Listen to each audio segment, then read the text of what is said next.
आज की चर्चा में आपका स्वागत है। डब्बा का व्लॉग देखा।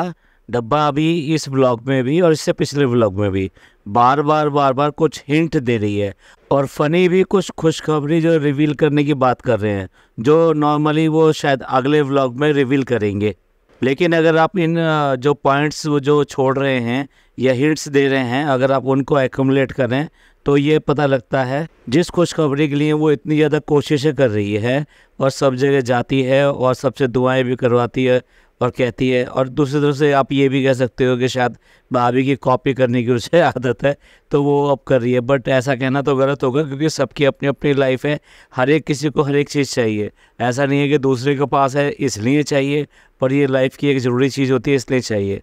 यानी हम जो इशारा कर रहे हैं वो इसी बात के ऊपर इशारा कर रहे हैं कि जो सवा हैं वो अब एक्सपेक्टेड हैं, और अगर ऐसा है तो बहुत ही खुशी की बात है। मतलब अल्लाह इस चीज़ को और अच्छी तरीके से उन्हें दे और आने वाला वक्त में वो भी इस नियामत से नवाजें। पहला हिंट उन्होंने जब दिया जब वो भोपाल में थी, और भोपाल में उनके जो खालू थे, खालू ने कहा कि आपने सरप्राइज़ तो दिया पर सरप्राइज़ के साथ साथ हमें डर भी लग रहा था।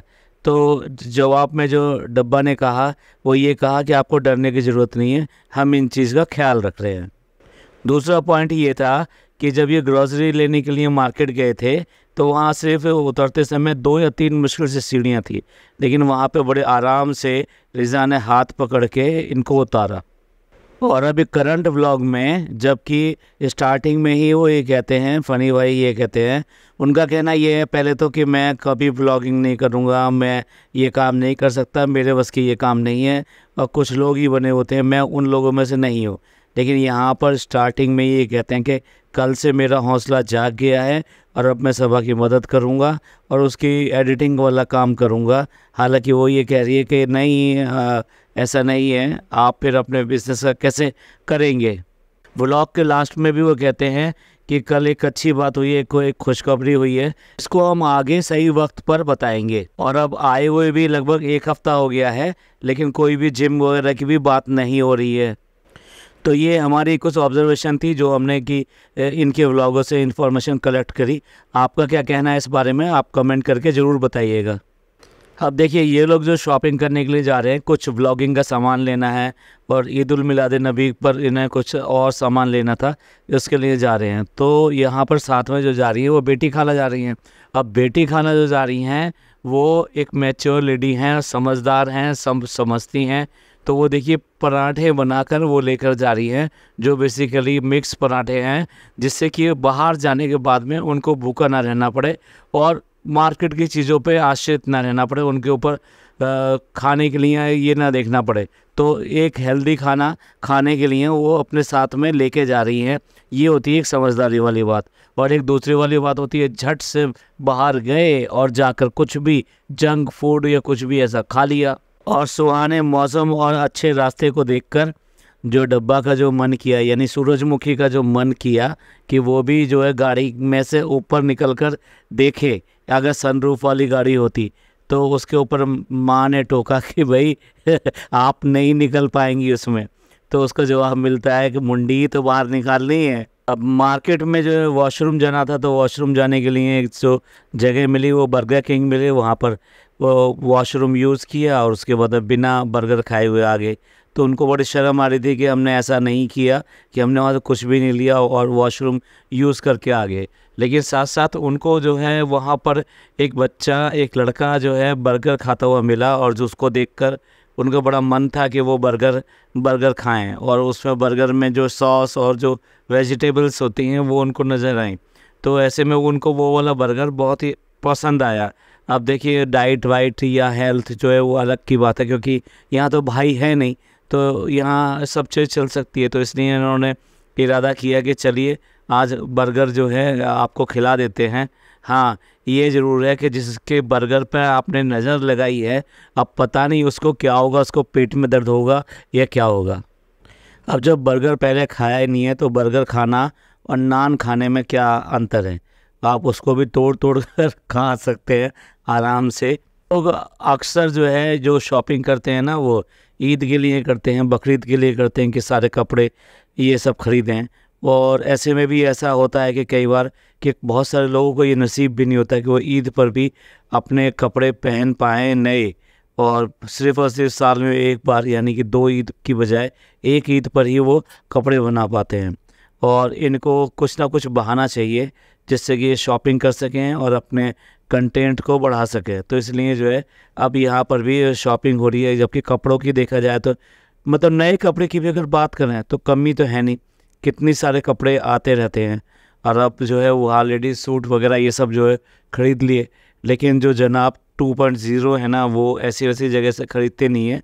तो इसलिए उनको कपड़े दिलाने के लिए डेफिनेटली कोई मॉल या फिर कोई अच्छे ब्रांडेड शोरूम में ही जाया जाएगा, और ऐसा ही किया गया। अब देखिए आपके पास पैसा है, अल्लाह जो है पैसा दे रहा है, बेशुमार पैसा दे रहा है। आप देखिए वो जो है इस समय इंडिया में जो अमीर लोग हैं उनके जो बंगलों को देख रहे हैं, साथ में अंबानी जी के बंगले को देखकर बड़ा मन है उनका कि किसी तरह से उनका एक होम टूर देखने को मिले। यानी कि आप भी चाहते हैं कि कोई आलीशान बंगला आपका भी हो। तो ऐसे में आप ये सब करके और ये जो बार बार इतनी हाई शॉपिंग करके, तो ये क्या दिखाना चाहते हैं? हर जगह जाते हैं, आप सूट लेते हैं, ये सब लेते हैं, लेकिन दूसरे लोगों को तो थोड़ा सा कहीं ना कहीं लगता होगा ना कि भाई हम इस ओकेशन पर या इस मौके पर हम इस तरह की चीज़ें नहीं कर पाते, या अपने लिए या अपने बच्चों के लिए नहीं कर पाते। यानी कमतरी का एहसास बहुत ज़्यादा होने लगता है ऐसे में। अब दूसरा एग्जांपल देते हैं। अभी कुछ दिन पहले ही जो इन्होंने एक फ़ोन जो गिफ्ट किया था, फ़नी को गिफ्ट किया था, जो बेसिकली सैमसंग का था और फोल्डेबल फ़ोन था। तो वो फ़ोन जो है उसकी कीमत भी लगभग 1 लाख और 1 लाख रुपए से प्लस में होती है। सैमसंग का वो सबसे महंगा फ़ोनों में गिना जाता है। तो अभी इसके बाद में आप जो है यहाँ पर फिर दोबारा से उनके लिए फ़ोन लेने आ गए हैं, और वो आईफ़ोन लेना है, और वो भी जो आईफ़ोन 15 आ रहे हैं वो लेना है। वो बात दूसरी है कि प्रॉपर तरीके से यहाँ पे बुकिंग नहीं हो पाई, क्योंकि आई थिंक ये जीएसटी फ्री लेना चाह रहे होंगे, क्योंकि जीएसटी फ्री होने पर आपको काफ़ी अच्छी खासी उसमें पैसे की बचत हो जाती है। अब फ़नी भाई के मज़े देखिए, मतलब वो बहुत इससे चीज़ों से खुश भी हो जाते हैं। जो पर्स लिया गया वो फॉसिल से लिया गया, और जब भी कोई चीज़ लेनी हो तो ब्रांड को बड़ा बड़ा बोल बोल कर आप दिखाते हैं और बताते हैं। और फॉसिल का जो है इनको पर्स दिया गया, हालांकि उनको एज़ यूजुअल उनको नहीं मालूम था कि इस तरह के पर्स भी होते हैं, इस ब्रांड में अच्छे पर्स भी होते हैं। ऐसे ही शुरुआत में जो वो बंगले के दिखा रहे थे, तो उन्हें सुनियों का पता नहीं था कि वो सुनियो क्या चीज़ है, लेकिन बच्चे को पता है, क्योंकि बेसिकली क्या है वो इन सब चीज़ों को बिलोंग नहीं करते। तो मैं तो यही कहूँगा कि आपने देखा भी होगा वो पर्स लेने के बाद में कितने खुश हुए और उसको थैंक यू बोलते हैं, ये सब करते हैं। तो मतलब एंजॉय कर रहे हैं लाइफ को। और अब पर्स तो मिल ही गया है, अब इसके बाद में इसके अंदर जो पैसे भी डाल कर दिए जाएंगे, तो एंजॉय करो भी लाइफ को। अच्छा, और जैसा कि हमने कहा कि फ़नी जो है लाइफ को एंजॉय कर रहे हैं, एक बुटीक की नई ओपनिंग के लिए ये लोग गए हैं।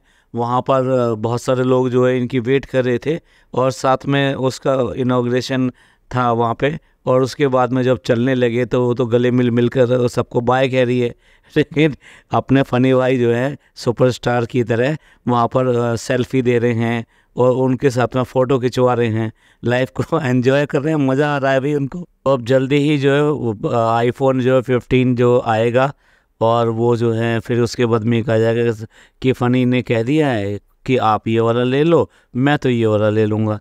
तो फिर जो 15 है वो इनके पास रहेगा, और जो 14 है वो फ़नी के पास पहुंच जाएगा। और इसके बाद में ये मॉल में पहुंचते हैं कुछ और परचेजिंग करने के लिए, जो रोज़मर्रा की जो चीज़ें होती हैं आपको तो सब दिखाना है, क्योंकि कहीं ना कहीं कुछ ना कुछ उसके 2-3 मिनट की एक्स्ट्रा फुटेज आपको मिलती है। तो वहाँ पे दिखाते हैं सब घर के जितने भी लोग हैं वो सब मॉल में जाएं और इस सब में जाएं तो चीज़ें ना खरीदें, क्योंकि ये बेसिकली डेली यूज़ की चीज़ें हैं, तो सबकी अपनी अपनी पसंद होती है, सब लोग खरीद रहे हैं। अब उसको ये लग रहा है कि भाई ये बिल तो मेरे को ही करना पड़ेगा, तो ये से लोग जिसको देखो वो खरीदने जा रहा है, तो सबको इकट्ठा कर करके वही अब बंद करो चलना है। तो ये सब जो करके उसने ये सब मैटर को क्लोज़ किया। ऐसी बात नहीं है, दिल बड़ा है, लेकिन इतना भी बड़ा नहीं है कि सब कुछ समझ आए। और फ्लावर बुके भी जो फ़नी हैं उन्होंने डब्बा को दिया और ये कहा कि तुम्हारे लिए आज खुशी का मौका है। ये एक और हिंट था जिसके ओर इशारा हमने व्लॉग के पहले पार्ट में किया था। और इसके बाद इन्होंने भी कवर किया जो फुटेज लेनी थी कि भाई उसका फेस रिवील किया है, बच्चे का फेस रिवील किया है, तो उसको भी इन्होंने अपने उसमें दिखाया। कई सारे लोगों ने कमेंट किए हैं और हमने भी कल जो इस बात को हाईलाइट किया था कि 3 महीने से आपके घर के अंदर वो बच्चा था, उसके बाद में आप एक एक आदमी से ये पूछ रहे हैं कैसे लगा, कैसे लगा, कैसे लगा। भाई 3 महीने से कोई आपने कोई ऐसे तो है नहीं कि ट्रंक के अंदर अलमीरा के अंदर रखा हुआ था, आज निकाला है, या फ्रीजर डीप फ्रीजर में जो चीज़ें रख देते हैं ना, उसके बाद में निकाली जाए तो पूछते हैं हाँ भी टेस्ट कैसा लगा। तो क्या ऐसा ही कुछ था क्या? अब देखिए दोबारा से फेस रिवील करने का जो शॉर्ट्स इसमें दिखाए हैं ना, उसमें साफ दिखाई दे रहा है वैसे तो आप बच्चे का फेस रिवील कर रहे हैं, यानी आपके लिए एक बड़ा इवेंट है। और आप सारा का सारा वो जो रूम है वो एकदम मैश बना के रखा हुआ है, कहीं पे कपड़े रखे हुए हैं, कहीं फोल्डिंग पे कुछ रखा हुआ है, सारी तरफ आपने कुछ ना कुछ फैला के रखा हुआ है। इससे पहले आपने कोई भी छोटे से बड़ा इवेंट कुछ भी किया ना, तो उसमें आपने बड़ी सारी डेकोरेशन करी। अब ये आप फेस रिवील करने के लिए 3 महीने से वेट कर रहे थे और आपको ना तो कुछ क्रिएटिविटी मिली कि हम ऐसा कर दें वैसा कर दें, ना ही आपने इस बार कोई भी छोटी से छोटी डेकोरेशन करवाई। पहले तो आप कहीं बाहर से डेकोरेटर बुलाकर पूरा पूरा वो करवाते थे, इस पर लिखते भी थे क्या इवेंट है, और इस बार तो एक गुब्बारा भी आपको देखने को नहीं मिला। तो ये मतलब क्या था, मतलब ऐसा लग रहा था जैसे हमने कहा था कि कल इनके ऊपर एक बोझ है जो इन्होंने इस बार सर से उतार के रख दिया है, ऐसा ही लग रहा था सारा कुछ, जैसे कि ये अपने ही ट्रैप में कुछ फंस गए हों कि इन्होंने ये जो लेट किया तो अब इसके बाद में इनको लग रहा था कि हमने को ये ज़्यादा ही लेट कर दिया है, अब इसका जो है मज़ा जो है ख़राब होता चला जा रहा है, लोगों को जो है इतना ज़्यादा वो नहीं कर रहे और ट्रोल ज़्यादा कर रहे हैं, तो इसलिए इन्होंने अब एक साथ जो है फेस रिवील कर दिया। तो ये था आज का पॉडकास्ट। ये पॉडकास्ट आपको कैसा लगा? अगर आपको पसंद आया हो, अच्छा लगा हो, तो प्लीज़ लाइक कीजिए, सब्सक्राइब कीजिए और शेयर कीजिए। खुश रहिए और अपने लोगों का ख्याल रखिए। शुक्रिया, धन्यवाद, थैंक यू।